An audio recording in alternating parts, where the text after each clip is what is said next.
Hello, I'm Chris Parkin and this is the Mossberg Patriot Tactical in 6.5 Creedmoor. Welcome to Gunmark TV.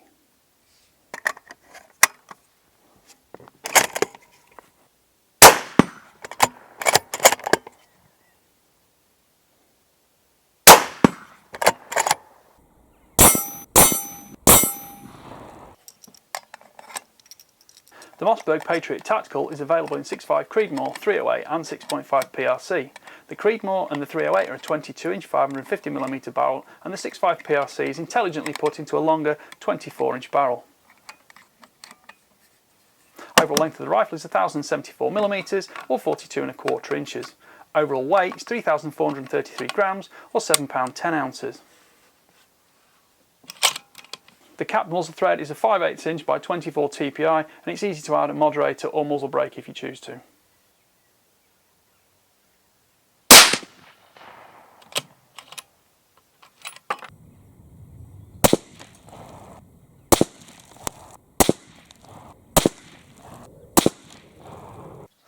Well, you've seen the rifle in use and I have to say I was pleasantly surprised by it. That's not to think I think Mossberg's going to be a good rifle, but this rifle's only £1,285 retail price in the UK, and you know there's a lot in it, and I know MDT stocks are not a cheap addition for a manufacturer to add on, but overall I was rather pleased with it. The 22-inch barrel, which is 550mm, gives decent velocities, and the fact it's screw cut means you can add a brake or a moderator without any problem at all.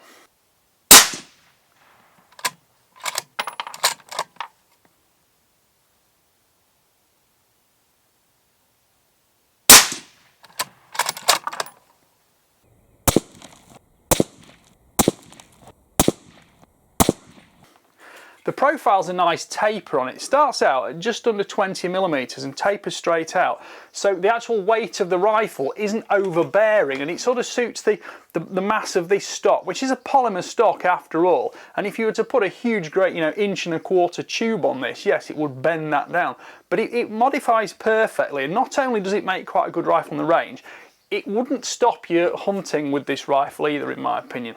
Now, the barrel's fully free floated, it remains fully free floated at all times, and if you clamp it in a set of tripod sticks, there's no point of impact shift because it's stiff, and there is a filler down the full length of this front end. So although the polymer's two clamshells down either side, the filler in the centre makes sure that those stay totally stiff and rigid, and you've got a full aluminium bedding block as well that the action clamps into.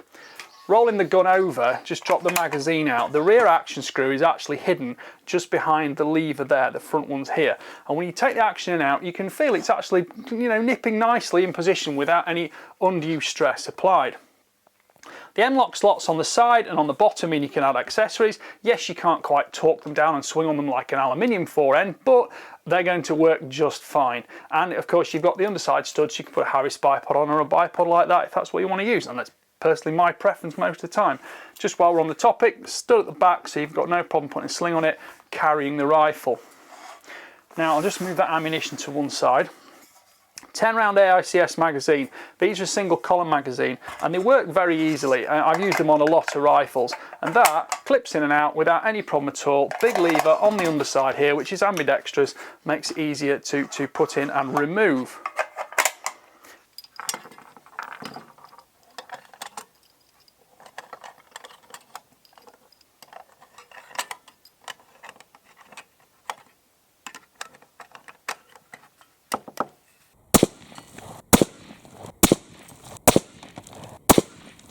The trigger on this rifle broke at 1,302 grams, and it is actually about 95% crisp, so you get a good feel from it, and it's consistent. It's got a central safety blade on it. If I just recock that, pops out, and it's got quite a nice little lightning flash design, which I just think it's quite nice actually. The blade is slim as well, and you've got a good reach, about 85mm to throw to grip, so you get a nice perpendicular squeeze on the trigger, a good position without disturbing the rifle.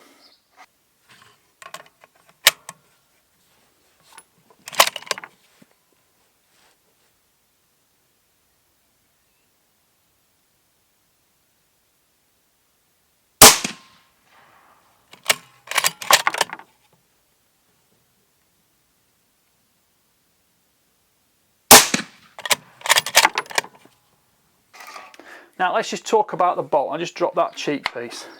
The bolt has got a release catch on the left side. So if I pop the bolt out, you can see it more clearly here.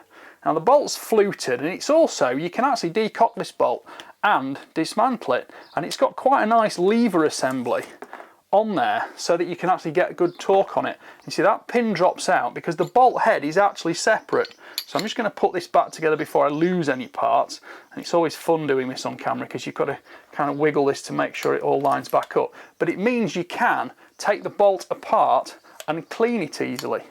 Just get that through there, and then we can put this back together, recock it by hand, and there we are, back in position. And that wing there means you can do that quite easily. It's got a cocked action indicator, you can feel that it's tactile too, and being a 2-lug bolt, it's got a 90-degree lift. Plunger ejector works fine with the Creedmoor cases seen on camera, and you've also got a nice extractor claw there. I didn't have any problems with primary extraction on the rifle, and I think the only thing I could say possibly entirely about this rifle in the negative respect that people kind of jump onto is the bolt is a little bit wobbly in the back end, and if you're not, you know, just pushing it straight forward, you can just stutter it a little bit. But to be fair, as I've used this rifle, it has smoothed out and worn in. And I'm actually very happy with it. I think it offers a lot. Now the black coating on here is more like a bit of a casting, this assembly on the bolt handle, and it does rub a little bit, and you can see it's rubbing a little bit silver there where it's in permanent contact. But the coating on the barrel in black and the black action is also not being damaged at all, and it hasn't picked up any, you know, damage from fingerprints, and it's not picking up the skin dust from your fingerprints either. Safety catch on the right side, forward for fire, rear for safe. It doesn't lock the bolt, nothing particularly unusual from this sort of rifle. And I do have to say that once you get used to that bolt manipulation, it's smooth, it's fast, and you don't have any problem with it. And most of the time you see me fumble on camera, it's because I'm trying to do 5 other things with cameras as well simultaneously and make sure you can see it. Whereas when I'm in here, I'm kind of relaxed and I can just use it however I want. So I can push it with my hand, I can push it, you know, use it gripped between my thumb and my forefinger, and it's a very light sort of bolt because it's 90 degrees, so you've got lighter movement anyway on it at the expense of just a little bit more travel than, say, a 3-lug 60-degree bolt. Now you do have to put the cheek piece down to get the bolt out. It's not a huge problem. 2 things about the cheek piece. When it arrives, it's got a little adjuster here to tighten it in position, so you can lift it up and down. It's got 2 inches of vertical travel, lift it up and down. When it arrived, I really struggled to get this little wheel here, this little dial here to move. I took it apart and I found it was full of thread lock. I'm not really sure why they thread locked it, because it's something you want to be able to adjust as and when you want it. But once it got the thread lock out, I actually managed to have perfect position on it. And I have to say, of all the cheek pieces on all the rifles, this is one of the best ones because it's slim, so it goes under your jaw, under your cheekbone without displacing your jaw to the side. So you can maintain a nice vertical head position without kind of rolling over the gun. And that is a big pro factor for me. There's checkering on the grip panels here. They make you got good tactile finish, and it's ambidextrous with a palm swell either side. At the back end, the rifle comes with 1 spacer fitted. There are 3 more in the box, and length of pull goes between 343 and 362 millimeters, which is 13.5 to 14.25 inches. So you get a really comfortable feel.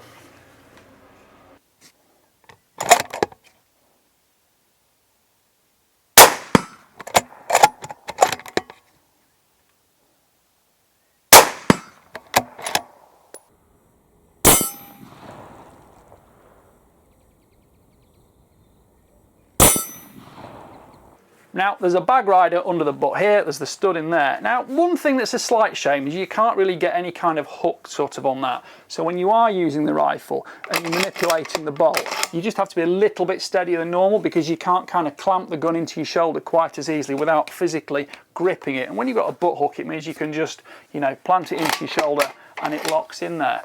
But I actually enjoyed shooting it and I didn't really have any problems, so I can't complain about that. Now you'll see the groups I shot on paper.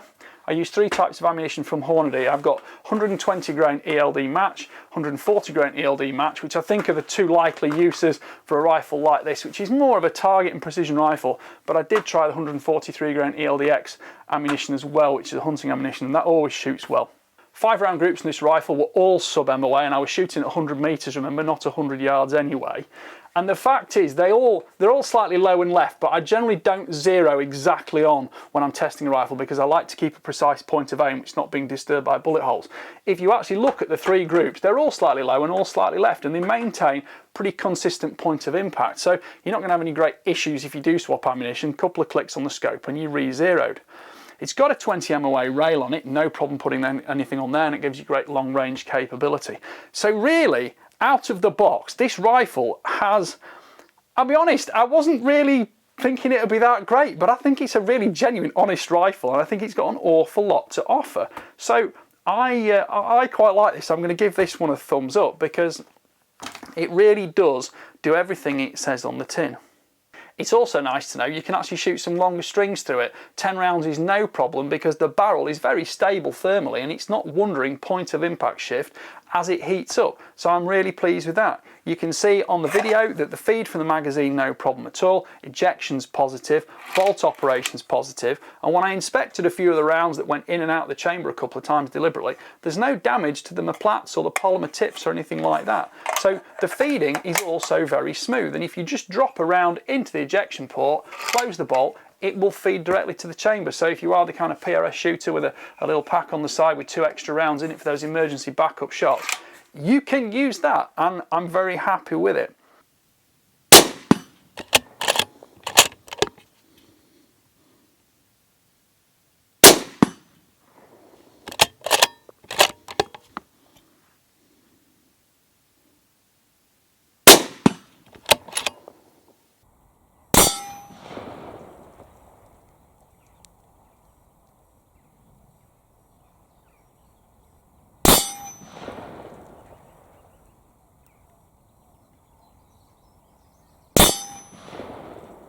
So what is this rifle? This rifle is a rifle, it's really fun to shoot, it's not massively expensive, it certainly seems very capable, and okay, it's not the fanciest rifle in the world, but people who've got a rifle that they can afford to shoot and go shooting with frequently often shoot a lot better than people who don't shoot very frequently but have a very nice rifle.